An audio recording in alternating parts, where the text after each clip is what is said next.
Colin. And I have not been named in the latest release of the Epstein files. But Thank. but the Yet. Sky News have said today, being mentioned in the Epstein files is not a sign of wrongdoing. So there's Aye. still time. Right. They said there was like 1,000,000 pages. Who's fucking writing 1,000,000 pages of anything? Like, how do you get to 1,000,000? I It's all suppose if the it's all the emails. emails and that, aye. I Now, don't now know. I've voiced that, and as I was saying it, I was like, "Oh, it is emails and that, so it's probably dead easy to get to 1,000,000, isn't it?"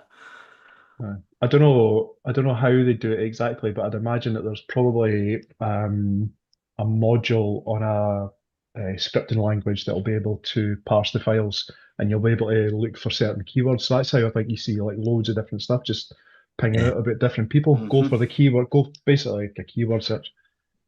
That's if absolutely fascinating, John.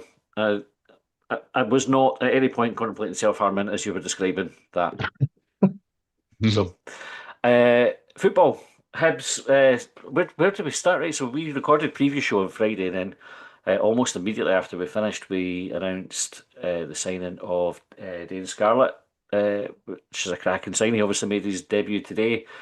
We had the game today, and I think there was two potential almost over the line signings at the game as well, which we'll go on to talk about as well, because I believe they're both pretty much done. So I think we're safe to talk about them. But let's start with the game first of all. And I suppose the most obvious place to start is the starting lineup because it raised a few eyebrows, Colin, didn't it? It did. It did. There was some, obviously, with Newell and that being in there, but I think he said McGrath overstretched in training, Mhm. so hopefully not be too long. And Klidge's ill still. So we've had that flu that's been flying about. So I'm just making that up because I had it. So I'm Well, just you had the flu, and make it about me, you're often doing the training centre. So I wonder if you're patient zero. Oh, fucking hell, possibly, by the way. Aye, possibly. well, we could blame Um, you. but well, that's just usually right. Anyway, well, it certainly is in my house. Hmm. Um, I'm looking at the team now, but actually, see when you look at it, right? What was the surprise that Newell started with Chaiwa in the Newell, Barlas and Chaiwa the midfield? Because other than Aye, that, it's not really a massive in the cold light of day. Like you're looking at it and going, I've got it there on the BBC. You can't see mhm. it because I've got my background on, but I think there's any real surprises, especially when you look at the bench and you go, well, I suppose Levitt could have started, but other than that, maybe the new guys didn't play. Maybe that's what it was. We've signed new guys and they've not started. Aye, but they'll featured on the bench. John, what did you Mm. think when you saw the lineup? Do you know? I think I think my first impression of the lineup was seeing someone commenting that Newell was in the starting lineup. I think Yep. the words were, was it fucking Newell, Jesus fuck. And I thought, all right, okay, I wonder what's going on there. That was friend of the podcast and financial advisor Peter Keenan, by the way, who said that. Which We advert his business. we advert. I well, I'm having a wee. No, I'm not having a dig, but I thought I might as well kind of give him a wee backhander at the same time. Um, I think I wonder if people are overthinking the starting lineup just now. And I tweeted something about it. It was the meme from Tangled, where like what opinion will have like all the daggers pointed at you. And it's like Aye. I get the impression that David Gray at the moment is I think probably in the last sort of what 2 3 weeks, he's damned if he does, damned if he doesn't. Like we talked about it on the previous show. I had a 4-4-2 lineup, like we talked about playing to strengths, game plans, etc. And I think you two, correct me if I'm wrong, were both of the opinion that he probably wouldn't deviate and he would go 3-5-2, which is what we saw. Hmm. So like I don't quite understand and it wasn't just Peter who said about Newell, but there was other folk. And I don't know whether it was I don't know whether people were sort of like preempted or pre-influenced by thinking, right, we're up against it today, we're playing Rangers, and Joe Newell didn't have a great game against Dunfermline a couple of weeks ago, therefore we're going to get fucking pummeled. Like just immediately made that leap, which never transpired today. Hmm. And actually, Newell had a good game. And sorry, and again, just for clarity, I'm not having a pop at Peter here because there's other opinions out there that are other people that share the same opinion about Joe Newell. I thought when I saw the lineup, so my first inkling of it was I got a message from my son as we parked the car and we're heading to the stadium, and I saw the message, I saw that team for fuck's sake kind of thing, and I was like, I've not seen it yet, and then I went and pulled up my phone to put the tweet out to get thoughts, and the thoughts were all pretty much the same. Like the replies, there wasn't too many people thought we were in for a good game when they saw the lineup. But I think the most telling thing about it was it told you who wasn't available. Like so right away, like no McGrath, no O'Hora, Chris Cadden's still injured. Chai was sorry, Cleege's still out. We've got Josh Yuan and Campbell. Boyle starting. Obviously, we'd lost Bowie through the sale. And the midfield just looked awfully light. It was like Barlaser, Newell, and Chaiwa. I'm not sure how that's going to work. But you look at the bench, and there wasn't really a lot of options to mix up. Colin, you mentioned Levitt. So Levitt could have come in, or then you're turning to the new boys and saying, like, user kind of like properly going into the deep end. But I thought it was good that they were on the bench, and I thought with the players that had available, there wasn't really much else that Gray could do with it. So then I suppose, like, if we talk about the game, in fact, before we go into the game, what I'll do is I'll catch up on some comments on YouTube. And John, I'll give you a wee minute to think about like a sort of summary of the game before we go into the detail. Right. So Jay Star said, "Evening, brilliant performance from everyone, but Kai done great and got better as the game went on. The referee was shocking." Chris Black said, "Ichiku." I don't know what Ichiku relates to other than Ichiku Park. Like I know the song, but Ichiku to you too, Chris. Bless you. Stuart Anderson said, "Seeing the lineup was horrified. Have to say they were all good. 8 out of 10. Megwa, my man of the match. New guys looked good." And Chris said, "We were brilliant today. No negativity, please." Joe said, "Do you guys think we lack pace?" So we come on to that. We will spend a bit of time talking about Megwa as well, because I thought he was terrific today. Also, J Star asked, "Who do we think will leave still?" BM said, "Lads," with a couple of wee hand emojis. Green Tea said, "Impressed with Kai. Megwa was the man of the match for me." And Chris said, "I thought the flat three in midfield made us solid and allowed us to dominate." Neil said, "Enjoying the streams as always, guys. What are the thoughts on today's game? Felt like the new guys went quite well, but can't shake the feeling that we had Rangers there for the taking." I think that's a fair point as well. So we'll come back to the comments in a wee bit. But John, your overall thoughts on the game?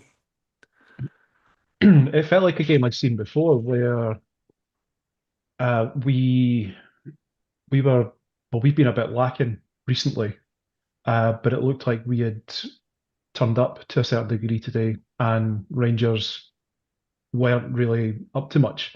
Like we mentioned them in the previous show.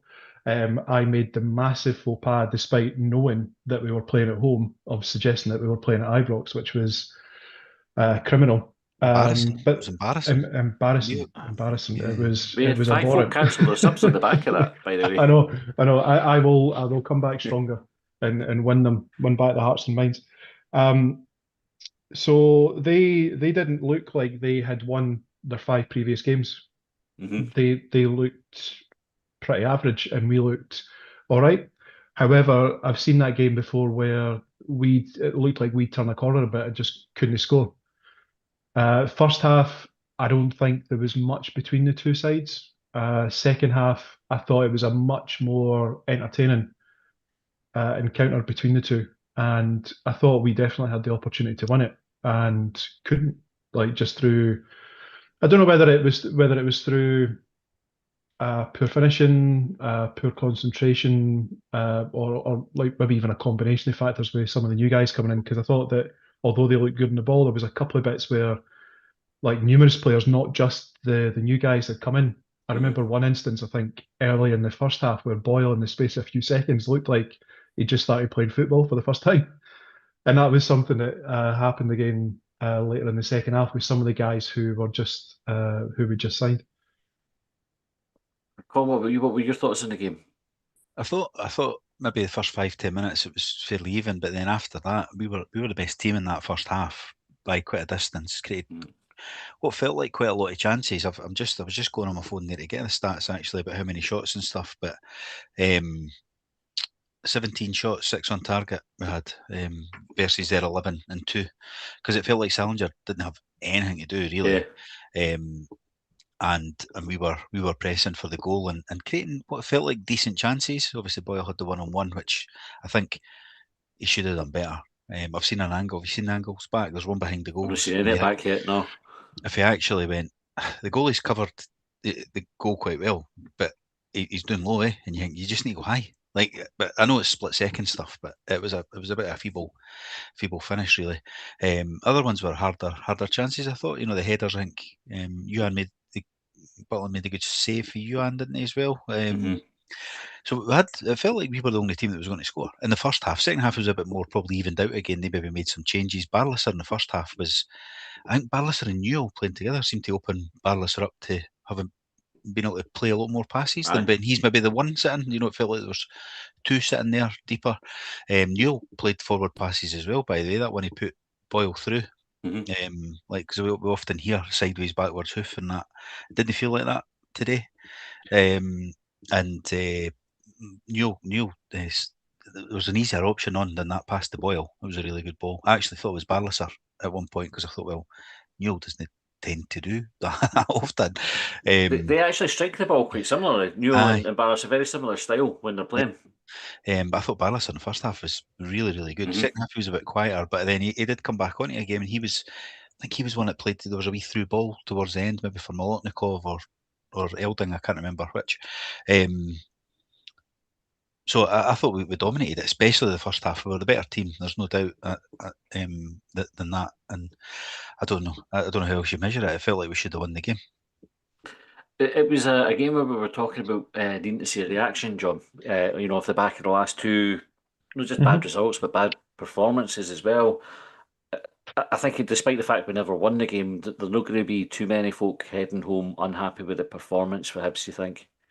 I wouldn't have thought so. I think we had a comment from one of our listeners saying that every player was 8 out of 10, despite their initial hesitation on seeing the starting lineup. So folk have picked out Megwa, which is really good for him. But obviously, there's now a bit of competition there for him and Cadden potentially with this Felix Passlack coming in.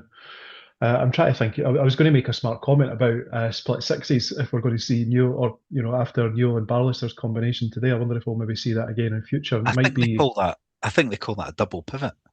A double fuck off. Has that got a name? Has it a double pivot? Somebody correct me if I'm wrong. Right, I've heard that terminology. Talking about figure skating or something you're calling it. It's not a football term, surely. So no, I think we got a reaction. However, I think there's still work to be done. Although I thought we were decent defensively, our undoing today was our inability to finish. And that's been a criticism for a while this season, hasn't it, about the finishing? And we talked about the contradictions. You highlighted it in a previous episode about we complain about the finishing, but our goals record is pretty good. But the goals have dried up a wee bit. Like that's one goal in the last 3 games now. 4 games, even I think, yeah. And in the Old Firm games, we've only scored 1, and it was penalty as well. If you were just looking at that. So, but yeah, it's one of the contradictions, isn't it? Like we seem to miss quite a lot of chances and not take our chances, and yet we're 3rd top scorers in the league or something, and outperforming our XG. I think, or that certainly Bowie was. I don't know if the others were, but yeah. So I don't know, but it just what it felt like. You remember in the old days, like 20 years ago, when you never ever got close to Rangers and Celtic. When they were quite far ahead, and you would deal over them, and then they would score. And then you would be like, fucking hell, is that chance gone again? Because when they take our chances, I was a wee bit like that. I thought, they'll get a chance, they'll get a penalty or something. Every time when they went near the box, I thought, didn't he fucking stick a leg out? See, I felt similar, and I tried to describe it earlier, but it was more that I thought that the game was going to finish 0-0. I didn't see Rangers looking like scoring because they weren't creating anything, and I think the chances that we were creating, we wanted to put them away. I tell you what, though, there's been criticism we've not had a go at them, especially Rangers, and you can't say that today. I mean, second half of the second half, at the end, it was end to end. It felt like end to end stuff, and it wasn't like we were sitting in trying to hold on for a 0-0. We were definitely out there to win that game, and we were having a proper go. The three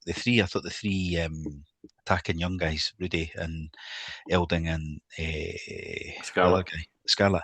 I thought I was quite excited with those three at the end. They were trying stuff that just looked fresh. I thought that might be quite good going forward. Is that a wee subliminal message for Barry Wilkins to get teenage kicks back on the tannoy? I was going to say it was a very young team, wasn't it? They'd be finished with like the players on the pitch at the end. There wasn't that many old heads in amongst them, which is, I guess, a good thing long term for us.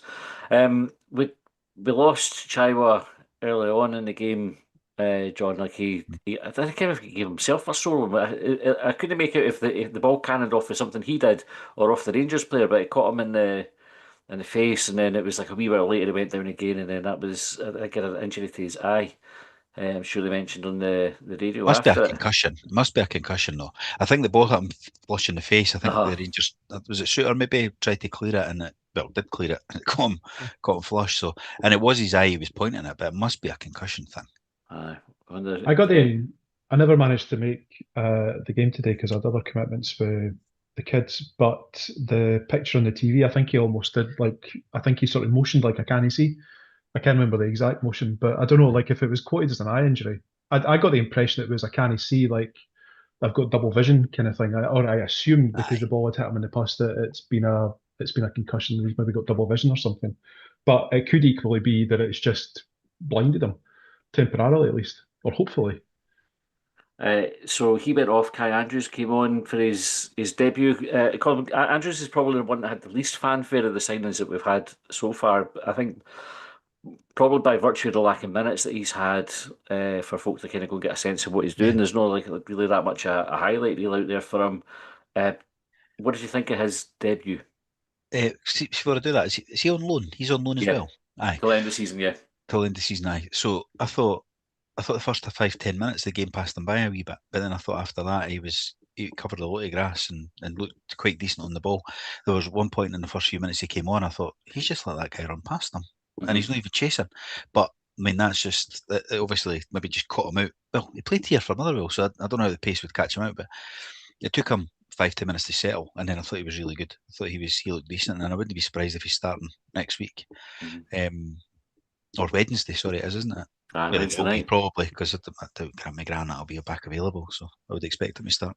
How reasonable? Sorry, Matty. How reasonable do you think it is for a game to momentarily pass a player by when he obviously wasn't expected to start? He maybe wasn't expected to go on until much later in the game, but through the series of events that we described previously, he's suddenly thrust into the action. It's perfectly reasonable, isn't it? Like and he's not played this level for a while. Like he's come off the bench early. He's minimal training with the team. You think he's only just in the door, so it's not like he's even.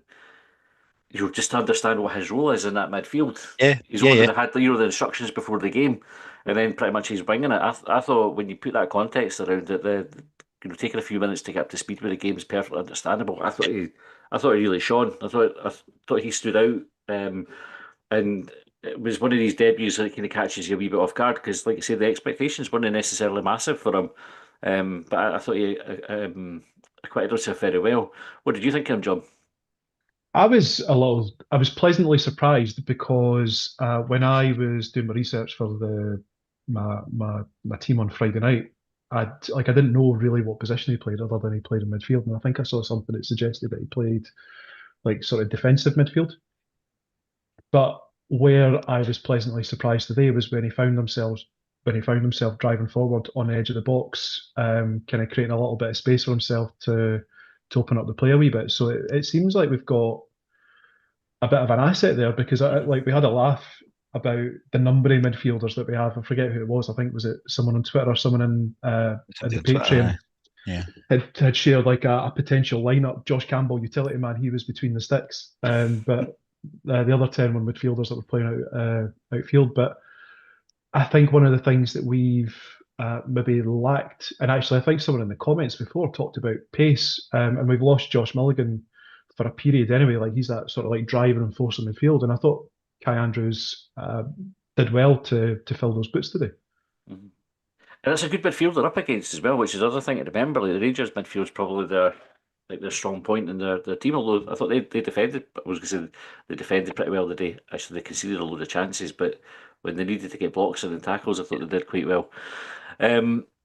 David Young said, decent result, happy with that. John McGlynn said, some game today, new guys looked not too bad. Megwa was outstanding today. Loads of great football played, but the problem was scoring goals when good chances showed up again. Shout out to Newell too.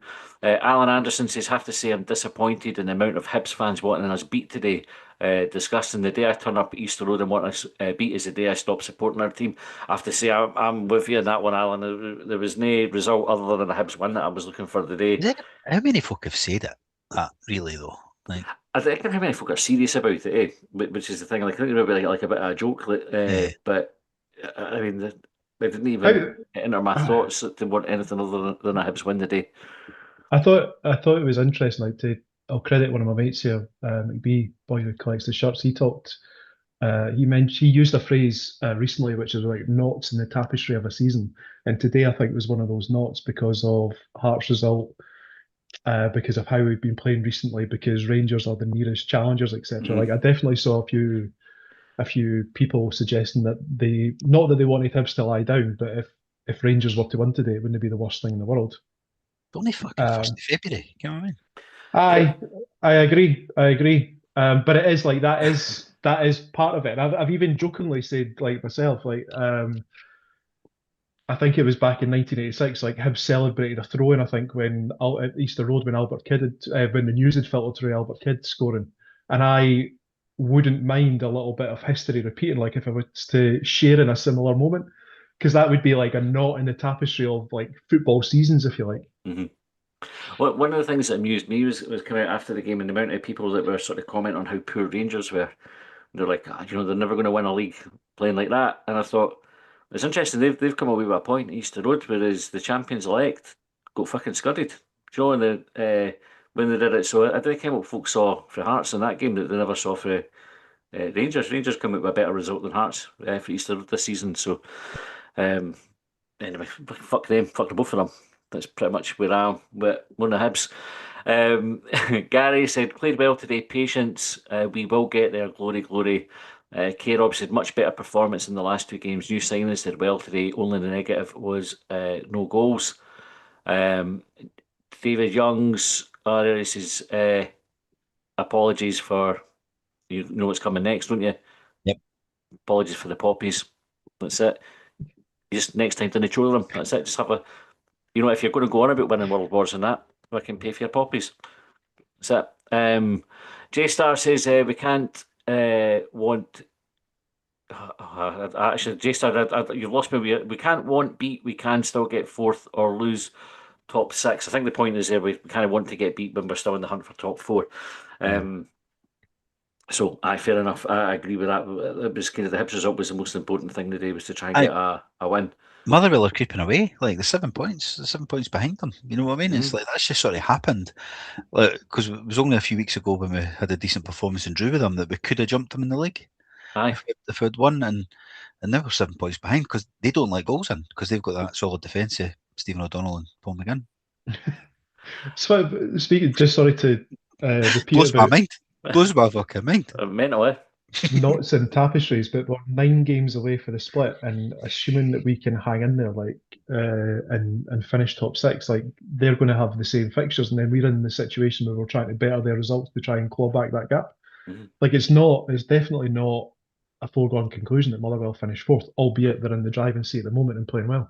There's loads of football still to be played here, and that's the thing. The seasons take twists and turns all the time, so I wouldn't rule us out the running for 4th place. I don't think we're going to get any better than that. But Colin, before we go into the other new signings, we kind of touched on this in the preview show on Friday. I think David Gray made the point after the game where he says that's us now 1 defeat and 7 in the league, and changing just like that wee twist in the narrative. We've gone from like crisis, we're going out of the cup, to losing the Falkirk with that really bad performance, and a big groundswell of getting rid of the manager and all the rest of it. And he's kind of just quite calmly just made the point, and I think very deliberate as well, to say, okay, 1 defeat and 7, what's the fucking problem? Do we need to step away from the short termism? Like, can we talk about it? We only talk about it because people send in the comments. Like, we have to talk about the comments, but has he got a point? Of course he has. We kind of made that point last week. David, obviously, we know he listens, so he's listened, taking his point on board, and sitting out there in the post match. Malky filters out the good bits and then sends it in a memo in the. Hope he doesn't listen to everything we say. You know. Oh, I know. Let's talk about the other new boys, John. So let's start with Owen.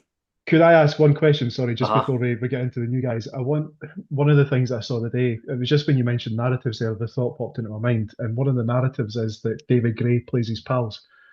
How do we know? How do supporters know who David Gray's pals are? Like, and who would you say are David Gray's pals?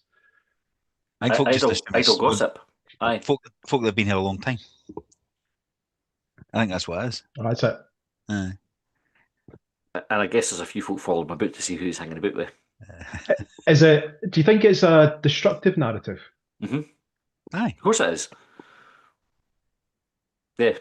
That was the end of the question. Sorry. I thought you were maybe going to follow up. No. Do you know what? I mean, this is the thing with football, right? You're never right or wrong for very long, are you? I mean, this is how it works. I mean, and I think had we seen a performance today like we'd seen last week, I think it would have been like if it'd been 0-0 and we'd been shite. It's a very different conversation that we have tonight. I think like the seasons and the mood swings on performances. So like today we're happy enough. We got a point. We probably should have got 3. We need to follow up on Wednesday, because if we didn't win on Wednesday, we're back to freaking everybody got mental again. And that's just football, isn't it? But Hibs fans are no different to any other fans in that respect. John, Owen, Elding. by the way, do you know sometimes you get names? Well, I do, right? And we've been here before, where it struggles to land. But this, I want to change his surname all the time. I sympathise. When I was writing down his name on Friday, I think it was after he'd been announced that he signed. I forget what it was that he signed, but I wanted to write Erland. I was like, Erland, that's not right. Where the fuck did I know Erland from? Aye. Yeah. Owen Elding, and it will land eventually, right? But it's just like, forgive me if I misspeak when I'm saying the guy's name, right? It's not on purpose. It's not disrespectful or anything like that. It's not through I'm trying to remember it or anything. But just call him Owen. Owen, just Owen. It's simpler. Sure, his number. What's his number? 47, I think he was when he came on, maybe. But what did you make of him? It's a sort of a baptism of fire for the lad. As a wee cameo, I thought the things that he done reasonably well. I think he's had a shot that's tested the goalkeeper. I think he's been out on the right-hand side and he's sort of driven in on his left foot. He did also have a long-range effort, which the only reason that sticks in my mind is because I'd tweeted something that said that I looked forward to Owen Elding shooting for distance in the green and white of Hibernian. Just that because that featured in his highlight clips. So I got one. And hopefully that's more like once he gets up to speed. I think Colin, you'd said on Friday that he's done his pre-season, but he's not actually got into. He's not had any. I don't think the League of Ireland has started yet. Start soon, yeah. Start soon. So, hopefully once he gets up to speed a wee bit, and again probably maybe more longer term. Sorry, what I'm trying to say is hopefully as the season progresses, like for the remaining 14 games, but probably more into next season. We'll see the best of him. Mm-hmm. Well, what were you? What did you make of his debut? I thought, as I say, I thought the 3 of them looked like they were linking up quite well. I think he got a shot away, but was it Rudy that was offside just before it? Somebody was offside, and he got a shot away, wasn't it? Wasn't it a brilliant? Mm-hmm. Wasn't a brilliant effort, but he was offside. It was offside anyway, so I'll give him the benefit of the doubt. But no, I thought it livened that up when the 3 were on the park. And at the risk of ignoring your answer slightly, just so that we didn't just group everybody into the one summary, Dane Scarlett, Colin, he came in and looked a bit more physical than I was expecting as well. What did you make of his performance?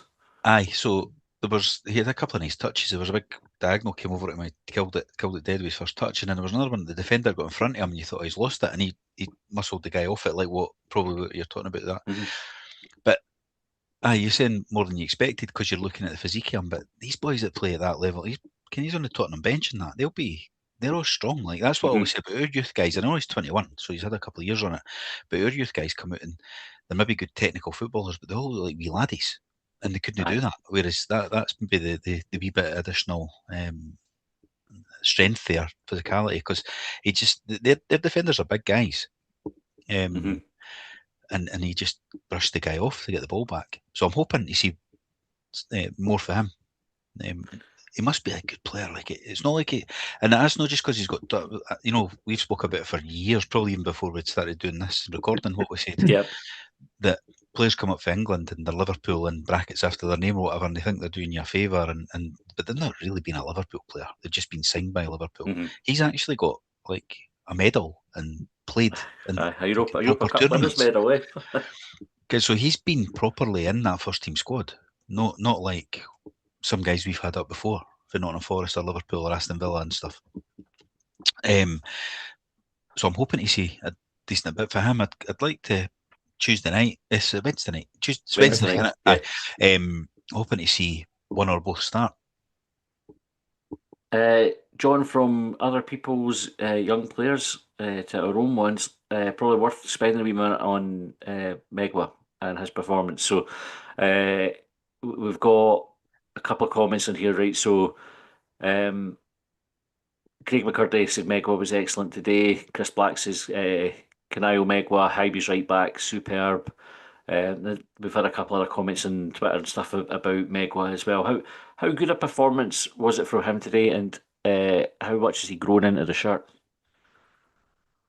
Grown massively. Like I think I've been championing the underdog with a number of players, and I think I made the case for Megwa getting a game. And what was it? I said something in the last couple of weeks about him getting game time and him performing at the level that he has been should give us a little bit more comfort about other guys and should kind of be like a marker for other guys to try and get in the squad as well. Because I think we've been stuck in that position. I know Colin's talked about it before, like Junior Hoylett, for example, like keeping Molotnikov out of the squad.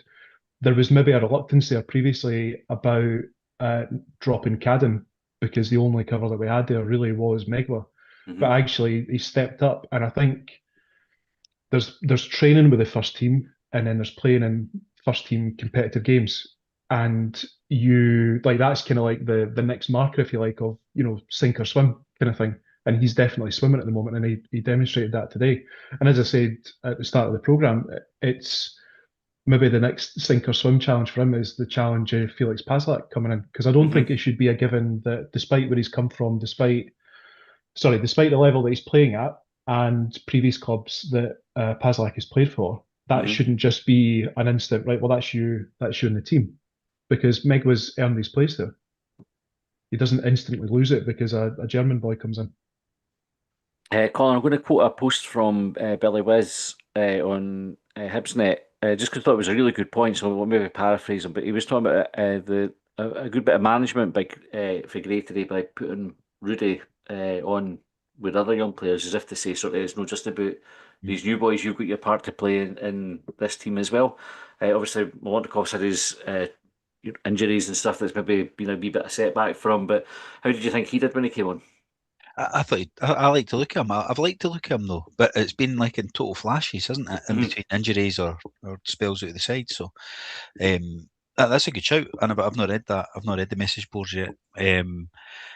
That's a good shout for Billy there. I think because it would have been a bit of a slap, eh? Like if you're a young boy sitting there and you go, "He's the same age as me."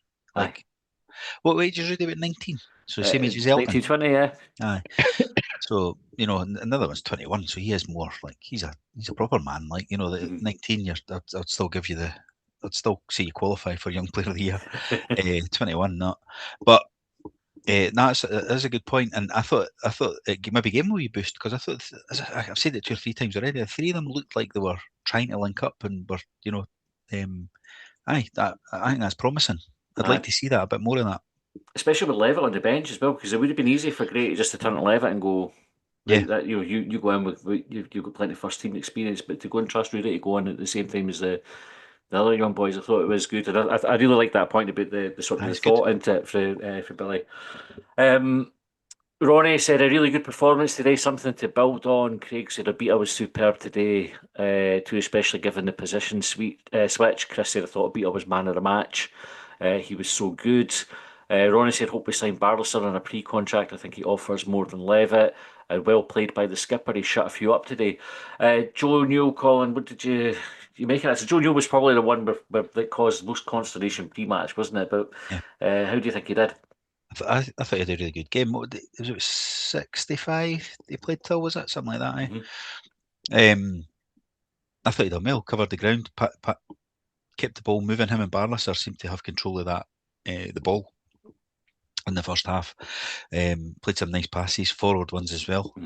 He got booked fucking ridiculous. I take it we're going to cover the booking was fucking nonsense, wasn't it? Have you seen it back? There's a clip on Premier Sports. Have put the tweet out with the tackle. I think it's Mikey Stewart saying like how ridiculous it is. It's not even a foul. Nah. It's not even a foul, never mind the booking. And because there was another one as well, he got a foul just before it, a few minutes before it, and that wasn't a foul either. Like, he never got an edge of ball. It was quite an edge of box, but it was like an attacking position for him. It was never a fucking free kick. The players were going mental about that, Ian. That was like, here's an opportunity for a shot for a free kick. Forgetting Tavernier was known to take it. But the one he fouls, either of them. But anyway, back to Newell. I thought he had a really good game. It was good to see because we know he's a good player. Well, some of us do. But the criticism, I mean, he wasn't good at Dunfermline the other week. And then last week I says, well, why is he not getting on? Like, if we need a bit of leadership and all of that, and he never even got on. But maybe they're just managing his minutes because he was out for a year. I thought he had a good game. I was pleased he had a good game.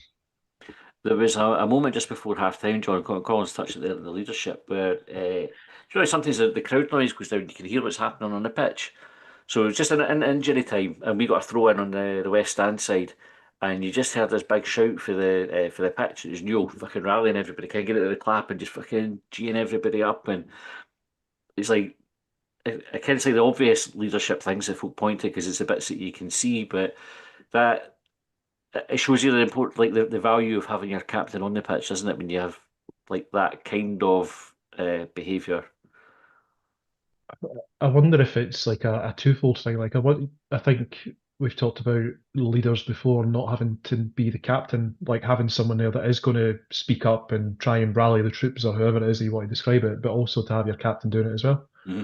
Because he is I know that we've had conversations in the past, or there have been conversations about in the past about like the importance of the guy wearing the armband. Like, is that the person that you look to, or are you kind of looking at the collective or whatever? But I think there's probably value in there for your captain to be the one who is trying to G everyone up. But I think I saw on the television footage, I hope I'm not mistaken this, but I got the impression that there was quite a few players that were doing that. There was a lot of communication between the team today. That was good about kind of. It wasn't quite like pointing to the forehead that Colin likes, but it was about focus, about about sticking to the task. I was having a laugh about Joe Newell to myself when I was watching the game because of that early midfield change and after he had his booking, because I thought I could imagine him saying to myself, "Fuck, we've had an early midfield change. I was only meant to be on for about 60 minutes a day. That means I'm putting in the overtime." Yeah. The only booking that was deserved was on our part was Boyle's one. That was a booking. Like, no real arguments for that. On that one, I think it goes back to the same thing about the not quite leading by example, because you didn't necessarily need players to be going kicking lumps at the opposition, but I think Boyle was pissed off that Megler didn't get a free kick just immediately before it. It's like one of these challenges where he jumps up with the boy and the boy's a wee bit stronger. It could have been given. Sometimes the referees will give him, sometimes they didn't. And Boyle looked annoyed that we never got it, and he just went fucko and leathered the Rangers player. And I was like, good on you. Like, I didn't mind the booking like that because was it around the halfway line? Aye, it just showed them we were up for the fight, and he did it in the second half as well, where the ball was running out for a goal kick, and he just fucking pushed the ball over and then had a dig at him as well after it. I was a wee bit wary he was going to get sell a second yellow, like, because I thought we've got these boys to come on, like, come the fuck down. I think he came with the line was, but I thought it was quite. But it set the tone. Like, there was no physical battle we lost in that game. I think it was like.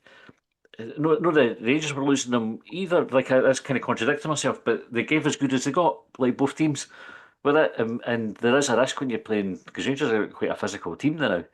that you can get bullied if you've got a young team, but there wasn't any sign of that at all. Megwa as well was good at that, like just getting the foot in and standing up and making tackles. He got Rob, forward a bit more, Megwa, today aye, than he has previously, and that's what a lot of the criticism's been. But he definitely got forward. But defensively, he was solid. Because I think his worry about maybe getting forward is that if I get caught out, I'll get all the blame. But you know what I mean? That'll be a reason to drop me. Whereas I think today he got the balance a bit better. What sort of message do you think Boyle was trying to send today with that professional foul that you were describing? kick all And hands. who do you think he was directing it towards? I think it's the message is just like how we're here for a fight. Like we're not going to be bullied in the game. Like so, that boy's won a header by smashing into Megwa. So I was going to smash into one of them. And that's it. We'll get up, take the book, and we'll go on with it. But that boy will think twice about doing it again, or he'll think twice about it because he knows he's going to get kicked after it. And it's shown the other players in the team, like, we're not here to be pushed about. Aye, To I some think you need extent. that. You do need it. David Gray used to do it as a player. Like, that was the thing that I liked about him the most, as well as his goals. But he used to just go and smash somebody, and it was one of them. It was like, is it the Billy Connolly sketch when it's like somebody smashes somebody, and then it's like, get to orchestrate the crowd almost. Like, that was what it was like. A great tackle, and the East giving it hail, hail. You know what I mean? It was like... I was wondering whether there was anything more in it than just like taking the professional foul on the. I'm sure it was around the halfway line. It was right on halfway, yeah. Aye, but he did sort of like, because I'm trying to remember it exactly. It was more physical than the one that Joe Newell got booked for. Aye, Neil's wasn't even a fucking foul. That was a joke. Aye, What that was only bettered by the Iredale booking. Oh man, For getting pushed. Fuck it, that Iredale. I literally put it was saying at the game. He's 2 cards coming out here. Like guaranteed. Iredale's been shoved over. Aye, you sent that to me. Aye, yep. Fucking so obvious. It's so poor, Ray. So poor. But we knew he was a bad ref before the game, and that's not. It didn't cost us anything. Nah. It might cost us suspension later in the season, but it didn't cost us. So it's not like we're looking at it and going, it was a dodgy penalty or something. It was like ridiculously bad decisions that somebody must be sitting in the stand going, get him down to the Championship.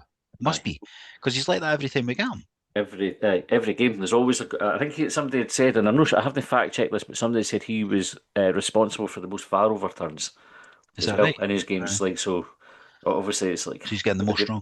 The benefit of VAR is that they can go in for the big decisions. They go, okay, before you fuck that up, go and watch it back, and then let him make up his mind whether the yellow card ones, he can just make as many mistakes as he wants. Yeah. John McLean said the guy that came into midfield for Chaiwa looked pretty sharp. Nobody expected to see him on so soon, but he was always looking for the ball in good spaces. Chris said the balance in Newell and Barrelser was very good. Both can't run too much, but both can dominate the ball. J-Star said her teams down south want Barrelser, hope we want to keep him, and he stays with us as he gets the minutes. And J-Star says Colin's right. Chris said Professor Football is correct with double pivot. Dan said, should have pumped them, played well, looks like the new lads will improve us, the others on the way will stir things up. Hashtag Hibs. Greaves has said, Megwa was outstanding again, a very good defender who is starting to get more confident going forward. Passlack might be very good, but it's Megwa's shirt to lose. Chris Cadden might struggle now. And John said, do you think that with the players we brought in, we'll start seeing us playing different formations and being able to switch from game to game?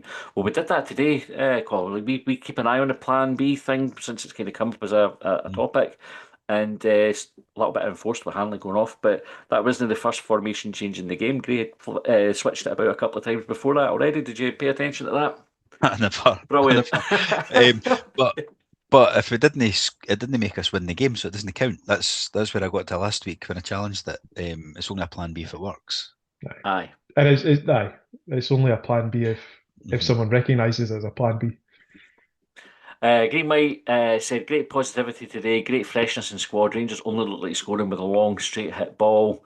Ronnie said, Roll sounded like he was happier with the point than Gray. I thought the same, Ronnie, but listening to the post-match, Gray was very much, we should have taken all 3 points, and Roll was like, we're kind of glad to get a point. Green White said, would start the team Wednesday with what finished, with Hanley back in. And I don't think Hanley will be back. Did you see? It looked like a Syrian. Aye. BM said blood vision was what they said, which I went off with on Hibs TV. Dan said agree about Megwa, very pleased for him. And Donna said Megwa and Abita are good at the back, Barlaser and Neil were good in midfield, and you guys look good, plenty to look forward to. The Huns offered very little. Green White said David could be a bit more proactive with formation switches. I would like to see both fullbacks as wingers in open play and commit wide play inverted, creating overloads centrally. Oof. I'm going to agree with That's- that. stuff. I'm going to That's the agree new with it. coach. That's the Right. new coach that Get you on needs board, Green White. That fresh eyes. Matty, Tone, can I double check something with you? Do you remember You that we can. went to go and see, was it Hibs against civil service strollers? Like COVID, Aye. like one of those games that they got out. Was Megwa playing in that yes, game? he was. I'm So sure he was like a trialist in that game. aye, I think like from memory. this is one of the reasons. I don't know if it happens with other people, but this is one of the reasons why I become invested in like daft wee things like in the minutiae of football, because I saw him playing like months and months, years and years and years ago, and now he's playing for the first team. Like he's kind of like realize it's like that. He living vicariously through him. Aye, well remembered that he definitely did play in that game. Tone 70 said, my uncle played for Hibs years ago. Jimmy Miller sadly passed away a few weeks ago. If anyone remembered him, not sure how many appearances he had. We're very sorry to hear of your loss, Tone. And if anybody remembers Jimmy Miller, pop a wee comment in the And there used to in be the a comments. website you could check Hibs appearances. Was it iHibs or Oh, Hibs? iHibs, yeah. If you wanted iHibs. to check that, Tone, the iHibs website, I think it's still on the go. Green White said the centre back for Rangers was outstanding, a big boy. And Bill said, good to see you guys tuning in from Lanzarote. A lot of upset Huns and Costa Teguise. I don't know if I pronounced that right, but I'm going with that. I've been there. I went Have on you? holiday there a couple of years ago. Aye. Right, let's get a couple of Twitter comments, and then we'll talk about the new signings that are due to come in, because the two new players spotted at the game today as well. Passlack being one, and the other one, is it Suto? Is that his name? Aye. Oh, Suto. Suto, well done, John. So one striker, one right back. Obviously, we mentioned a while back that Hibs were expecting Passlack to come in. It just took a bit of time to get over the line, but he's now here. JMC said Matthew McDermott is a FIFA ref. How did that happen? It's mental. Well, to be fair, FIFA have been awarding no Nobel Peace Prizes, but they've been awarding peace prizes. So I don't think him being a FIFA ref is anything. Aye, but well, this is true. It'll be the SFA that have promoted him to a level and let him take on the games he needs to take on, like whether it be League Cup semi-finals, semi-finals, finals, Rangers Celtic games, or Hibs Rangers. The guy's hopeless. And that's not just based on the day. That was said before the game. Who did we only had him a couple of weeks ago? Was it Motherwell game? Aye, And that was a Motherwell game. Motherwell fans in that I spoke to as well said that was both sides gone. This referee's fucking shite. It wasn't just us like being green tinted specs in that one. He's shit. Look, just look at the decisions he's making. They're rubbish. Fucking carnage, yeah. Edinburgh Hibs fan channel said, "Hi lads, hi Ian," and it is Suto. And Dan said we need antidote to not pumping in the Huns in the league. If we want to get a wee anti-joke in there, antidote. Right, Robert Cherry said we should have had the new guys on from the start. Hope their starters get game. Axel F said because we don't have a decent finisher to put them away. Maybe when the new guys get up to speed, we'll be fine. But Boyle and Yuan are not cutting it. Do you think Boyle and Yuan will come off the pitch? I mean, they both put in a really good shift today. And although they missed the chances, I don't think I think they had a bad performance. Do you think they're watching the boys come on and it's that competition for places, John? They're probably thinking about, right, we're going to have to step up a wee bit here. I did wonder this earlier when we were talking about the better performance today and whether just fresh faces around the training ground is giving people like a wee bit of a natural lift anyway.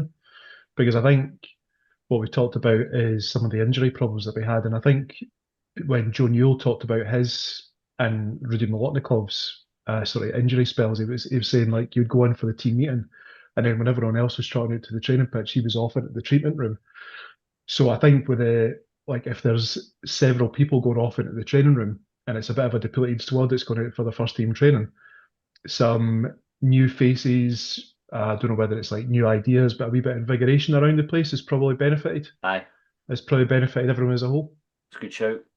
Neil said, thought midfield three of Newell, Barros and Andrews were excellent, and the youth of Rudy, Scarlett and Elding caused all sorts of problems. Just a bit of composure cost us the 3 points. Lots of energy from the bench. Clean sheet was good too. Lots of top performances today. Chris says, where do you start? Performance was so much better. And let's be honest, we all would have taken a draw before kick-off. The new guys look full of energy, and the SFA need to start dishing red cards out to bent referees. His performance was corrupt. Not Baz corrupt. said, It's just rubbish. it's rubbish. It's not like we've seen him. That's the thing. We say corrupt and all that, and that makes you just sound biased and paranoid or whatever that you want to call it. Like, we're just watching referee, and that's why I used the Motherwell example as well, because there was decisions that we got that you go, fucking hell. Yeah. So, and that's where you're being objective about it. Like, he's a shite referee, like, all the time. It's not just because we were playing Rangers today. We've obviously had occasions like that before. He's like that all the time. It doesn't matter who we're playing, and I'm sure other teams think the same. Because he can't change. It's not like he's coming to Hibs and go, I'll be rubbish today. I'll just get loads of staffed yellow cards and fouls that aren't the fouls. He's doing that everywhere he goes. Yet he's getting scored up and getting on the FIFA list and getting jollies to Europe and that. Do you Well, think, making a Colin, fortune out of football. see, because you're one of the most recognised of the three of us, do you think if you Probably the most see, recognised. do you think if you see McDermott And Costa. in Costa that he's going to look at you? Maybe chuck your coffee in your face. That's me and my mate Walshy. Baz said, gutted only a point, but where was today's energy and intensity in the last 2 weeks? Has the illness sweeping the squad been the cause? I mean, you never know, it could be something in that. Like, Gray is Last no one week. for making excuses, eh? Like, he said it over and over, only make excuses. So you don't know John what Newell impact said that's that. had. Did you see John Newell's post-match? No. He said that he started talking about the players that were out, and he says, I know the manager will not use it because he doesn't like making excuses. And then he went on to rattle off John Newell made the excuses. Good on him. Kieran says, depends how you look at it. Positives, kept a clean sheet and the young boys look good, especially Andrews. Negative, no goals in 4 games against Rangers this season. 1 penalty goal and 6 against Old Firm this season. Jake Gapper said, considering no Mulligan and McGrath arguably our 2 best players this season, and given very few folk gave the starting lineup a chance against Rangers, I think we should be happy with the point. That being said, gutted we didn't hammer them like we could have with the chances we had. Susan said, pleasantly surprised how we played considering no Mulligan or McGrath. New signings all look good. Same old, missing too many chances. And Pat Fry's image said, Megwa, man of the match. Attitude was good against one-dimensional opponents. 2 more injuries that we didn't need. Not for the first time this season. Striker through 1-on-1. Must score. New players did okay. Win the next 2 games and let's get a push on for the rest of the season. So we'll leave the Rangers game there. We're in the last few minutes, right? We've I suppose we should talk about the transfer window because we went all window almost without any activity, and then we went fuck oh, we're going to go fucking Raj, right? We sold Bowie for 7 million. Let's round it up, right? So we'll add on 7 million for Bowie. We've Round brought up to 10. Sounds like Colin, I was genuinely just about to say the same thing. If we're going to round it up to the nearest 10, right? 10 million for Bowie. Right, 7 million. So Bowie's gone, we're a striker down, but then we've brought in Scarlett and Elding. So 2 strikers there. We look like we're about to bring in Suto, who's also, I think, can play across the front line. I think it said a winger. I read the observer maybe said a right wing. Well, which suggests the formation change thing. Aye. When I went and looked at his YouTube reel, he played through the middle and quite a lot of that. Right, so we maybe got that flexibility, but he looked like a big physical profile a striker, which maybe gives us that replaces what we're missing with Bowie. And then obviously Kai Andrews has come in the midfield, and Felix Barlaser looks like he's going to be coming in the right back as well. So both Barlaser and Suto were at the game today. I believe they've both had their medicals now. Maybe not, but maybe not. Passlack, maybe still have his. So not quite scarves over the head, but we should see that tomorrow. Colin, what do you think of the business so far, right? Albeit like with the caveat that we don't know who else might leave tomorrow or who else might come in. Well, at least something's happened. Mm-hmm. Like it was, I'm still disappointed it took so long because I think we all know when the window opens. Like we know it's the 1st of the month, and we've waited till effectively nearly the 1st of February to see a player, and even then they're not ready to start. But it does look like it seems promising based on the reviews the Irish lads had, the lad for Tottenham's had. Obviously, the career history Passlack's had playing for Dortmund and that. Know nothing about the other guy. Never even heard of the team that he plays for currently, so no idea. I think the Bowie sale was probably. I think we could turn that down.